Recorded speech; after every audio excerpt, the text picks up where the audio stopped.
13 November Paltan মোড়, 14 November মৎস্য ভবনের সামনের এলাকা।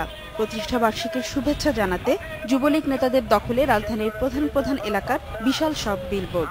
এ নিয়ে সমালোচনা শুরু হলে জনসভার পরদিন 16 নভেম্বরের মধ্যেই সব বিলবোর্ড নামিয়ে ফেলার নির্দেশ দেন যুবলীগ চেয়ারম্যান।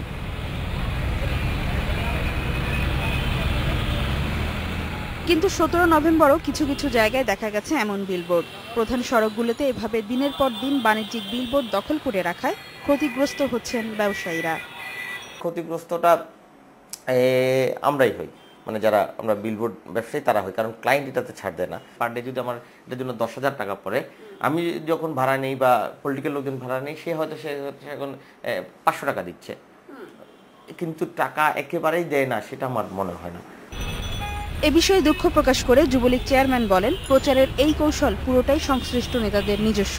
তিনি বলেন, গণমাধ্যমগুলোতে প্রচার অনেক বেশি ব্যয়বহুল হওয়াতেই বিলবোর্ডকে বেছে নেওয়া হয়েছে। যার যার প্রচার সে করবে, তার প্রচার করতে গিয়ে তার ছবিটা বড় হবে।